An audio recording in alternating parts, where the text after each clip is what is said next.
Hi, welcome back to Semper Grazing Ranch. Today is October 5th, this guy's last day in the Marine Corps. I thought I'd give y'all a video update of what's been going on around the farm here and show you the great advances your pasture can make when you use something such as management intensive grazing. We're already seeing the positive benefits of it and it's pretty easy to see now. Now I'm going to show you are two different stages of meat chickens. I'm going to move the goats and I'm going to show you the chicken coop that I built that's built on 3 runners so that I can move it with a couple towing straps I got, and we'll go from there. Without further ado,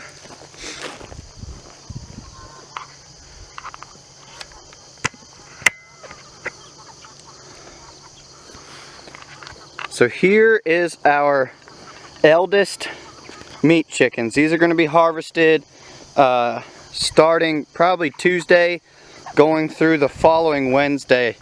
These are averaging 6.5 pounds and they are only, let's see, 42 days old.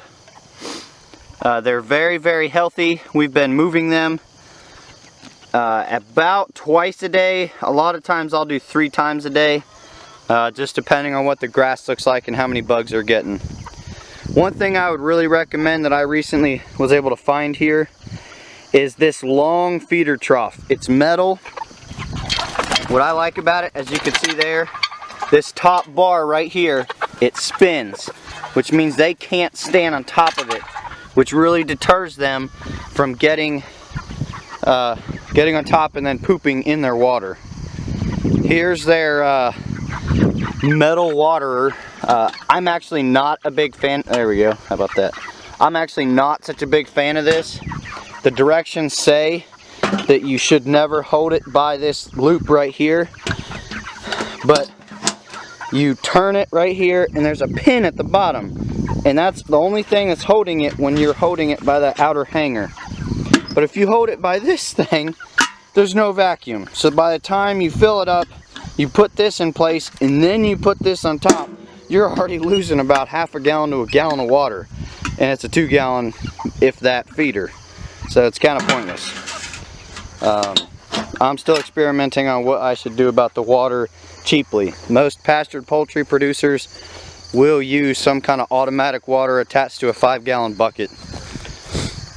Here is our baby, I say baby, they're quite large chicks. They're 3 weeks behind that first pen I showed you. These guys are still getting a 22% feed, whereas those broilers over there were getting a 20%. These guys are very healthy. As of right now, I'm preferring them simply because they have more of an instinct to peck for bugs. Those other ones, yeah, they love the green and that's good and all, but I want them to peck for bugs. Bugs are what help flavor the meat. Bugs are also what spread disease around here if the bug population gets too high. Hence why I've got chickens out here, one of the many reasons. Another reason why I have chickens, if you can't see, all this brown stuff in and amongst the grass, that's chicken manure. That's another reason why we have to move them twice a day right now. I'm using them as kind of a pasture fertilizer method, simply because they do excrete so much.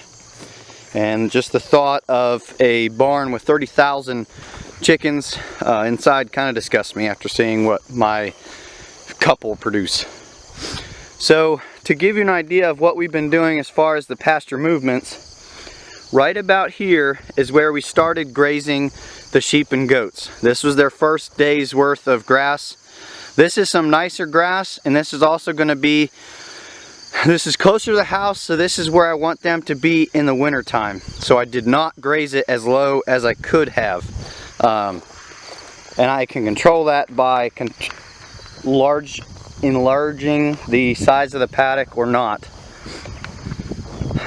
What finally enabled us to get the animals out here in this back pasture of Lone Star Ranch is we just finished putting in a 600-foot line of water line here that's buried 47 inches down.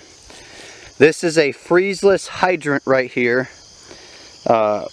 It works very, very nicely. We've not had a winter with it yet, obviously, but the idea is you pull up the handle and it lets the water come up and through the hose. When you put it down, the water drains back down to the bottom. We dug a, let's see, 4.5 to 5 foot pit. The hydrant sits at 4 feet, and then there's a lot of gravel in there for all that water to drain off. The benefit being that that hydrant will not freeze. And being 47 inches down, that line will not freeze either. And the deeper you put the line, the warmer the water is going to be. So, moving over here, you can see our chickens with the coop that I built them very, very cheaply out of scrap wood. So I wanted to show you all one of the mistakes that we've made so far that I'm working on correcting, but I figured proof is in the pudding when you are showing a mistake. There's the roosting perch back there that I built. Some of them do roost on it at night where they sleep, but pulling back these nesting boxes at the front where I wanted easy access to get the eggs, it's also much higher than that perch back there, and they just don't, there's not enough room for 29 chickens on that perch. Still trying to get a 2x4 or a 2x2 for that. Anyway, what happens is they perch up here and then they poop in each one of these milk crate laying boxes. And I guess this one is the one clean one, so you got 2 of them in there right now. But that's alright, they're just doing their job. So moving back here, we are gonna go to the big show. We're gonna move the sheep and goats. But as I was saying on our way out here, you can see what they've grazed. You can see that line of green grass out there, and then this brown grass.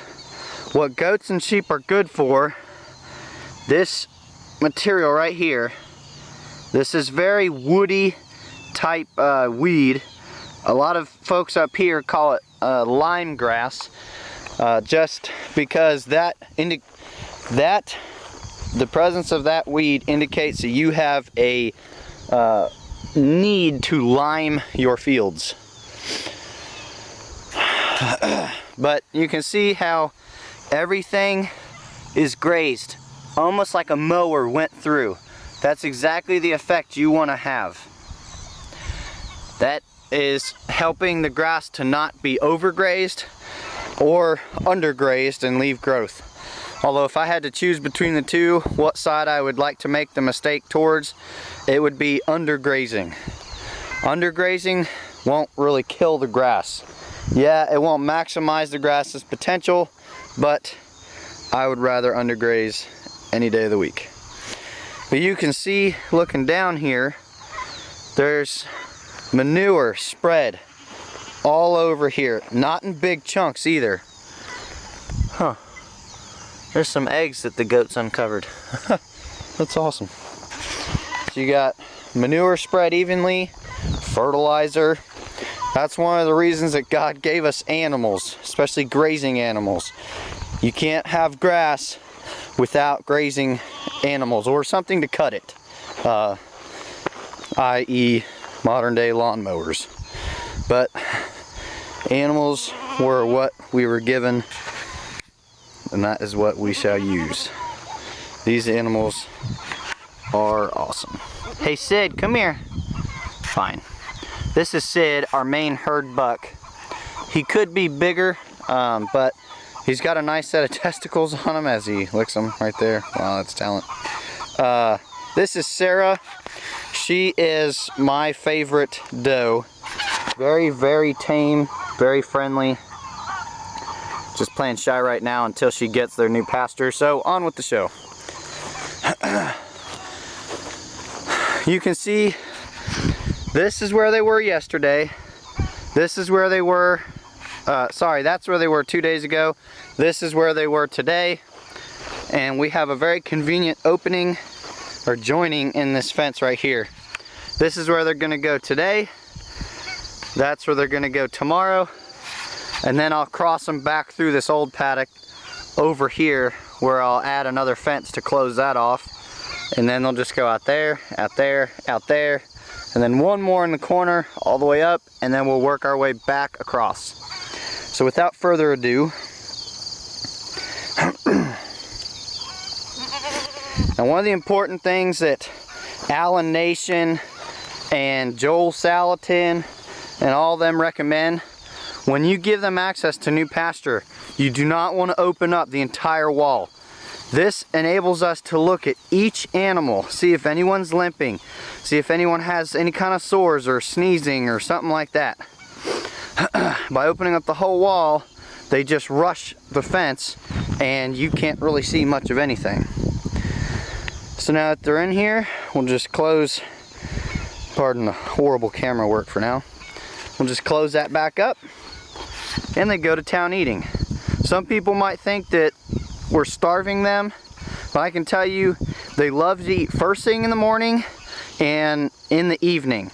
The afternoon, most of it, especially the older ewes, they're just sitting there chewing their cud, which is a really good thing. They need to chew cud, but chewing cud means that they're satisfied.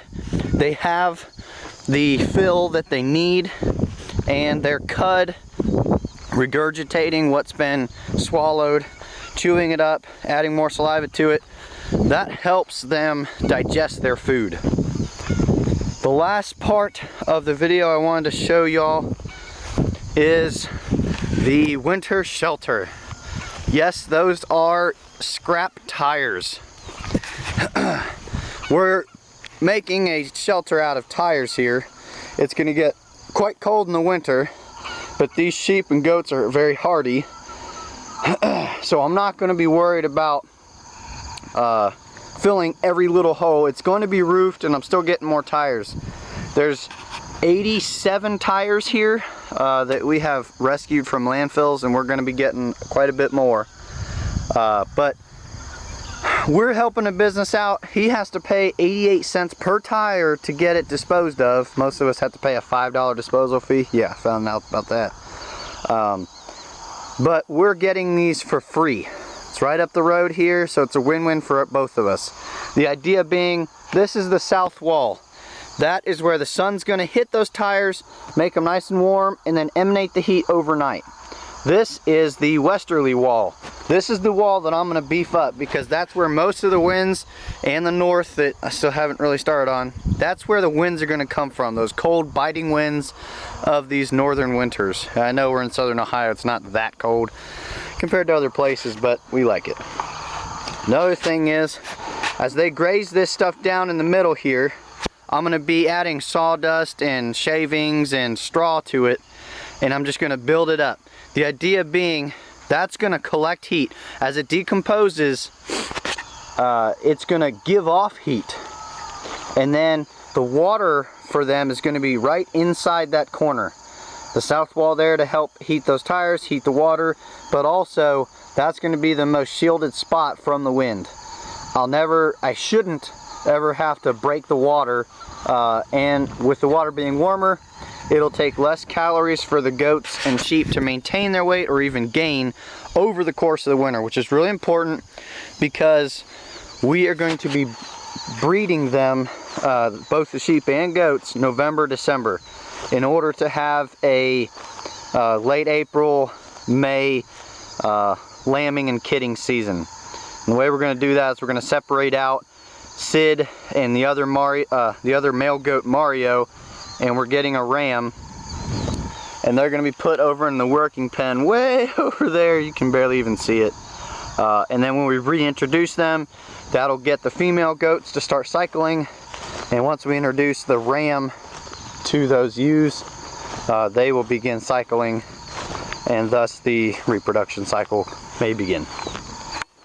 So that about does it for Semper Grazing Ranch. I hope you all learn a bit from my rambling. You have a good day, and I have to tow this chicken coop. See ya.